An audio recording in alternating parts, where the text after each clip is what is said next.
What's going on, everybody? Jolt here from the Token Minorities, and I am back with the Round 2 battle of the Summer Showdown All-Star Division Surge format tournament. We did have our Round 1 game go up last week, so if you haven't seen that already, make sure to go check that out. That was a pretty interesting matchup against Illusion, repping the National Pokemon League. A very cool game, so make sure to go check that out.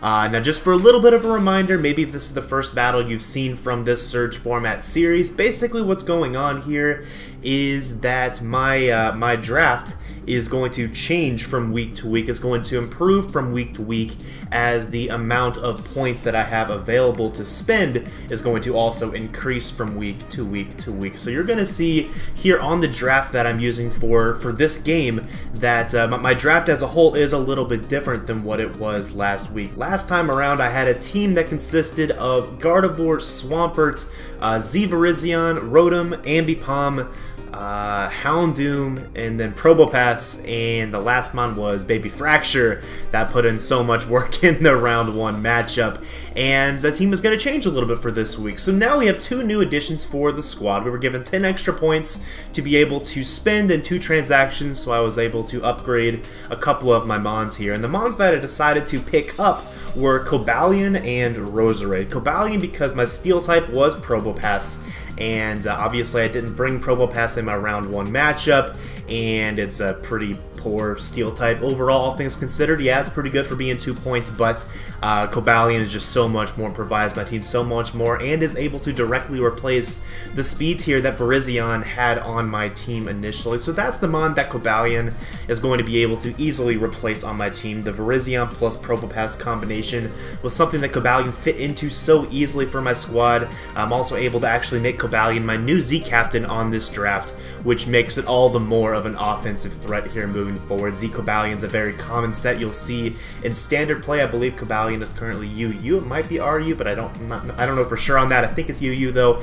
And yeah, so Z Crystal on Cobalion is really good, and also being able to have a faster stealth rocking option now on my team as opposed to what Probopass used to be, I think is really helpful for my team as well. And then Roserade I picked up to help replace the grass type and Virizion that I lost, in addition to getting me a grounded poison, which I did not have before as well. So I thought Roserade fit really well from that standpoint, as well as from the standpoint of its speed tier for my team. Now, unfortunately, what that meant is that I actually had to drop Baby Fracture as well here to be able to afford the Roserade. But all in all, I think it's definitely worth it, considering Roserade brings so much to the table for my team. Its ability, Natural Cure, and of course Spikes and Toxic Spikes that I know my team can benefit from a lot. So picking up Roserade and Cobalion, moving into this round 2 matchup against Panther2, who is representing the APA. Make sure to go check out the APA, and of course check out my opponent Panther, who's going to be linked down in the description below. He is the coach of the Carolina Clefables. Now, looking at this matchup very briefly before I jump into the battle, my buddy Panther here has access to Azelf, Jolteon, Empoleon, Flygon, Ribombee, Vileplume, Rhydon, and Primeape, with the Azelf being his Z captain. So he has a pretty scary squad.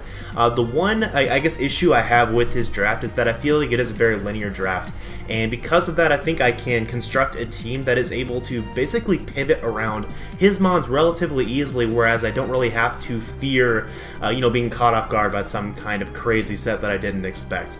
So I think that little aspect of his draft is something that's going to help my building a lot. Like the most notable mons, I guess, that kind of fall into that category, stuff like Primeape only has like 1 or 2 sets, Flygon only has 1 or 2 sets, Jolteon only has 1 or 2 sets. Azelf can do a lot of things, but I don't expect it to do very many different things here in this matchup. More likely than not, it's going to just be a Z Psychic variant to push to blow back something on my team.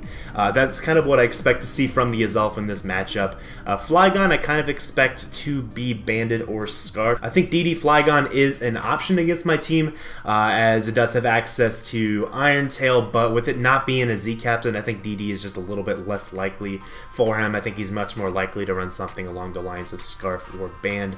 But yeah, I guess the biggest threat against my team, honestly, is probably that Ribombee. My only Fairy Resist is my my Roserade, which Rabambi obviously has access to Psychic, so it's actually a really big threat if it gets up a Quiver Dance against my team. I'm going to have to construct a team that's bulky enough to help me deal with the +1 Rabambi if I have to, while also being able to deal with the threat of Sticky Web, which is actually kind of scary against my team, with my only defogger being Rotom in this matchup. So let's just go ahead and take a look now at the team that I'm going to bring here for this matchup. And as you can see, I'm going to build this team around the Roserade. So Roserade is basically designed to be an absolutely annoying Pokemon against this team, okay? Spikes, first and foremost, are so good against his team. Yeah, he has some defoggers, but the little bit of damage that I get from Spikes across his entire team goes a long ways in terms of ensuring KOs from the rest of my mods, most notably the Gardevoir and Rotom that I'll show here in just a little bit. But by having the Spikes up against this team, it pressures him so much, and with this being such a nice switch into Vileplume, which I think is almost guaranteed coming in this matchup to help him switch into my Cobalion, this is going to get me easy Spikes against the Vileplume. I can just switch Roserade into Vileplume every single time, and those are basically free Spikes on those turns. And if he ever wants to go into what is probably his best Roserade switch in, and Empoleon, I can just put that to sleep, maybe get up more Spikes, or just wear down the Empoleon for my Gardevoir later on in the game. So this thing is just so good against him. It also puts the Jolteon in a bind where if he decides to bring HP Grass to hit my Swampert, he doesn't have any coverage that can hit my Roserade, and due to Roserade's natural bulk, that means it's going to actually be a counter to even a Specs Jolteon. So this thing is just so good against him, and definitely an easy mon to build this team around. I believe my speed investment allowed me to outpace a modest max speed, actually it might be a jolly max speed Empoleon or Timid, either way. I felt like physical Empoleon was kind of possible if you wanted to set up Sticky Web and then have like Defiant Empoleon or something like that. So either way, being able to outspeed that is nice because it ensures I'll be able to weaken down the Empoleon for my Gardevoir, which this week is also kind of cool. So this is a Trick Room set. Obviously it's very bulky, it's able to dish out a lot of damage against his team. Moonblast blows back the Flygon. Psyshock hits pretty much his entire team really hard, which is nice, as well as being able to damage the Rabambi if it happens to have a Quiver Dance up. And then Focus Blast, of course, is for the Rhydon, which could be bulky enough to take a Moonblast or a Psyshock, as well as more likely the Empoleon. That's almost definitely going to be his switch-in for the Gardevoir. So that combination of moves is definitely very nice against his team. Trace is a fantastic ability against him. It's good against the Flygon. Because of Levitate, I can trace that, meaning Flygon cannot hit me with either of its stabs. That's definitely nice. I can also trace Jolteon's Volt Absorb, which could be nice if he's trying to like Volt Switch around my team. Maybe Swampert's too weak, or maybe Swampert's threatened by the potential HP Grass. Either way, this is definitely a nice check for Jolteon if that's what I want. And just being able to straight up trace the Levitate from his Azelf is also kind of nice too, just because again it helps me out against the Flygon later on in the game potentially. So his abilities are really nice for me to trace, plus this is just a big nuisance against this team. I opted for Trick Room in this matchup just in case he brings Sticky Web. I'm not going to click Trick Room most likely if he does not bring the Sticky Web in this matchup, but I wanted to make sure that I had a very solid win condition option if he decides to get up the Sticky Web early on in the game, because I'm not going to bring Defog in this matchup. I want to Hazard Stack on him. I want to force him to Defog, so I'm not going to waste a turn going for that on my own, and I need to make sure I can deal with it if he does decide to bring Sticky Web. So that's the purpose of Gardevoir here, to help break through his team, abuse his abilities as much as possible, and potentially be a late game win condition if he decides to bring the Sticky Web. Now next up I have my Rotom, which is a modest Choice Scarf variant.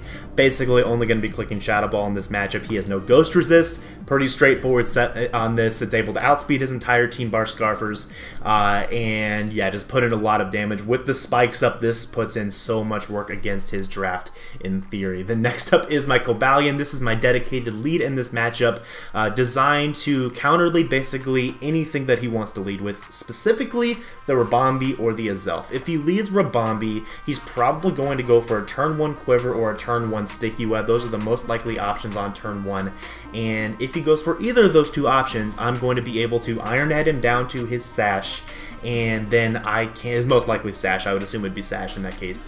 I would Iron Head him down, and then I will Rock Polish, because then I'll be able to both survive the hit that he goes for and get my speed up and force him into his most likely Vileplume as his defensive check to this, which then will allow me to get my spikes up earlier on in the game with my Roserade. So that's the general idea with the Cobalion set versus a Ribombee. If he leads with a Zelf, I'm able to survive a hit in T-Wave, and if a Zelf is T-Wave, that makes my Roserade that much more of a threat throughout the rest of the game, because that is the best offensive check he had to Roserade on his entire draft. So just overall, a very threatening Pokemon against his team.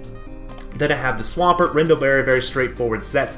Just a good general defensive check to pretty much his entire team. Also my Stealth Rocker in this game. Roar is nice to shuffle around on the hazards. And then finally an Ambipom just to kind of bail me out in extreme situations. Adamant, Life Orb boosted Fake Out does a lot of damage to all of his faster mons.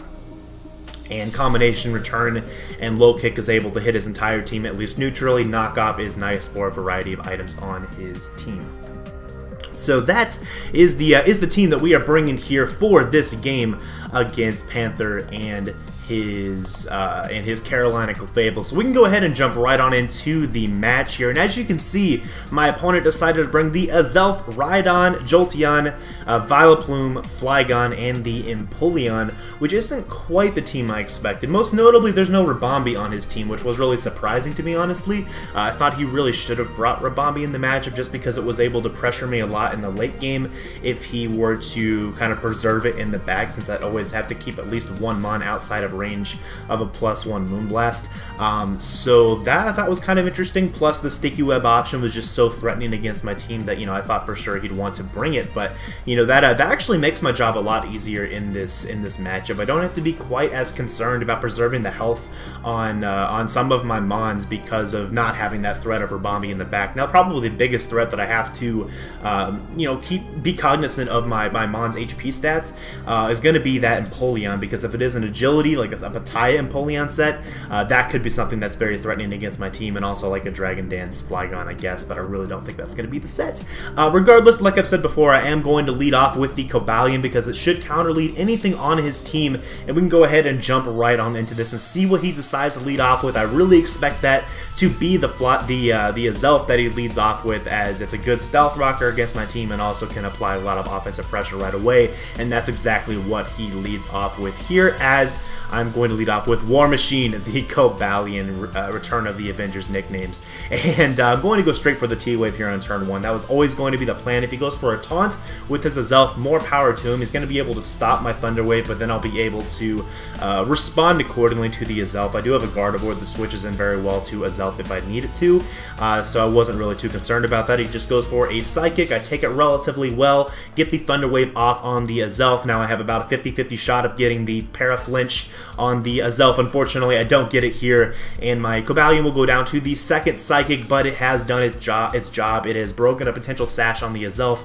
Rocks are not on the field. The Azelf is paralyzed. It's basically fodder for the rest of the game, and Roserade is looking real good right away here in this matchup, as now I'm just going to go for the safe knockoff. I have no reason not to. He either leaves his Azelf in to die, or he loses an item on one of his other mons, as he just goes straight into the Vileplume, and I knock off the Black Sludge, which is good knowledge to have, as now I'm just going to go straight into my Roserade to try to get up my Spike right away here in this matchup, and he actually pulls a double back out into his Azelf, which that's fine by me. I was kind of thinking maybe he's like Choice Scarf and thinks he outspeeds my Roserade, maybe if I'm not running into speed investment or something, but I'm not sure what he was, but he's going down here to the Sludge Bomb, and Roserade is going to claim its first kill here in this game. Is now going to go into his Flygon.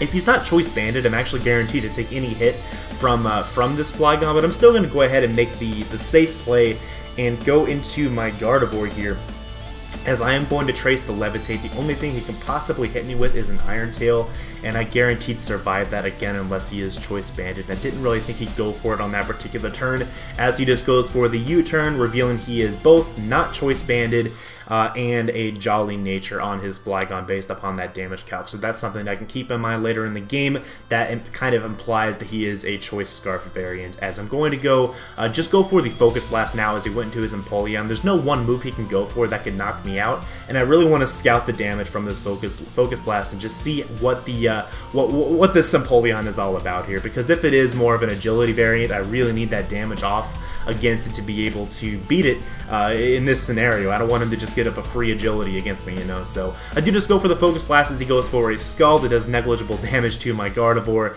as now I'm going to just go into my Roserade expecting him to maybe try to go for another Scald potentially on that turn, and he actually pulls a double into Flygon. Now here, like I said, I already know because he is a Jolly Scarf Flygon, I know I can survive any hit from this that he goes for, so I'm just going to stay in and go for a Sleep Powder, because if I were to hit the Sleep Powder, then I could have put myself in a really nice position with getting a Spike up right away, maybe get a little health back from a Giga Drain if he stays asleep longer.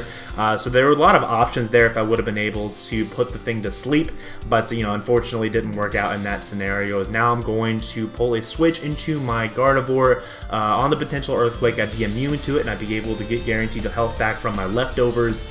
And Gardevoir is still looking pretty good here in the late game, despite him not having the Sticky Web. It's looking more and more like this could actually be a win con in this matchup based upon how fast the team that he brought is. But even so, I'm expecting him to go for a Shadow Ball here on this turn, so I'm going to go into my Ambipom, a bit of an aggressive switch, but it works out here for sure, as now if he is not Choice Locked, he's most likely going to go for a Volt Switch on this turn and probably take the damage from a Fake Out from this Ambipom. So I'm actually going to pull a double into my Gardevoir, expecting him to either go for a Volt Switch, which would heal me since I trace his Volt Absorb, or potentially expecting him to want to actually switch out into the Vileplume if he were a Choice-locked Jolteon, which is exactly what he ends up doing. This implies to me that he's probably a Choice Specs or a Choice Scarf Jolteon, and based upon my team composition, I think he's definitely a Choice Specs. I don't think he really needs Choice Scarf against my team, but what this is going to do is it's going to get me free chip damage off on the Empoleon with a Psyshock from my Gardevoir,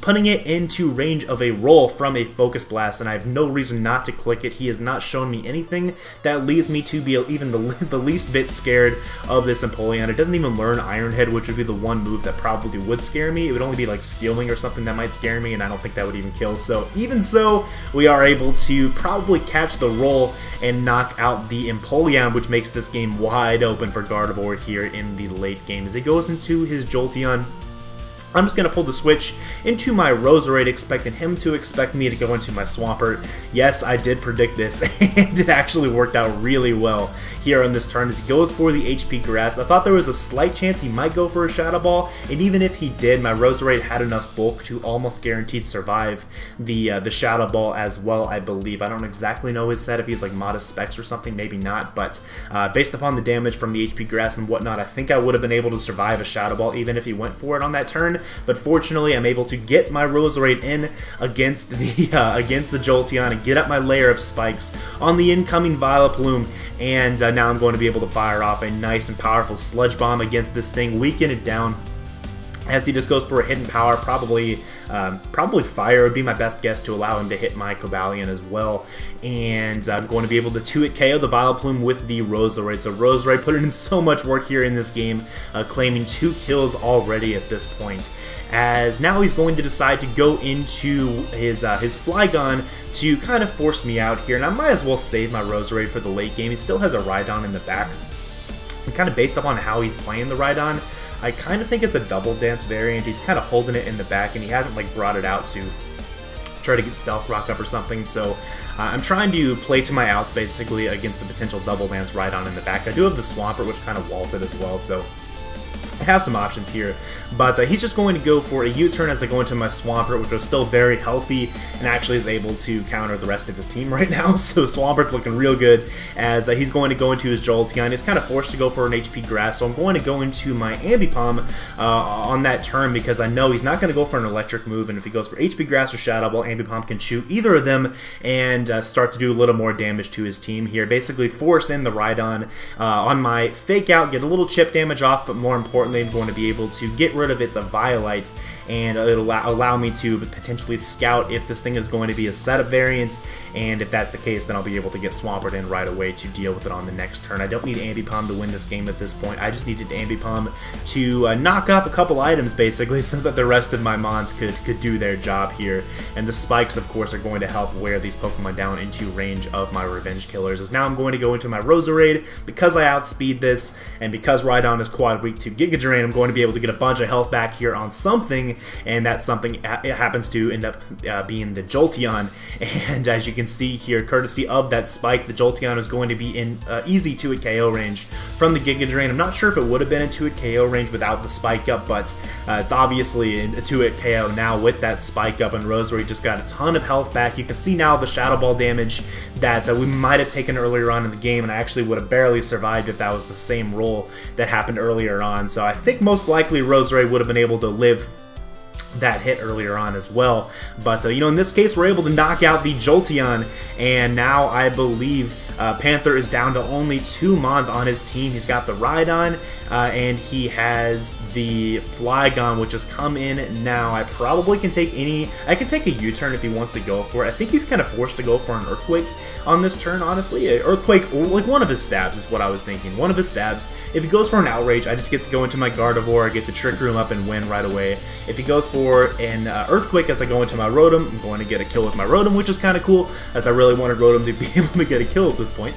And if he goes for a U-turn, then I should be able to knock out the Rhydon at this range because it no longer has its Violite. And here we go. We're going to be able to fire off a modest Shadow Ball, knock out the Rhydon, leaving him with only his Flygon remaining. Flygon cannot possibly beat the rest of my team as a Choice Lock variant, so I'm going to be able to just spam Shadow Balls with this. If I manage to survive the whatever move he decides to go for, then great, but he's just going to knock me out with an Outrage, revealing to me that he is a Choice Scarf variant, although for whatever reason in my head I was thinking, I wonder if he's like maybe sashed or something. If he's sashed, then I actually should go for a Trick Room with my Gardevoir here, just in case something crazy happens and I want to like make sure I beat this thing. I don't know. It was a really weird thought process that went through my head. I should have just Moonblasted, but you know, I guess I just wanted to reveal my set here, and I go for the Trick Room for absolutely no reason, and then I just go for the Moonblast, and we're going to be able to knock out the Flygon, and your KC Jirachiefs are going to advance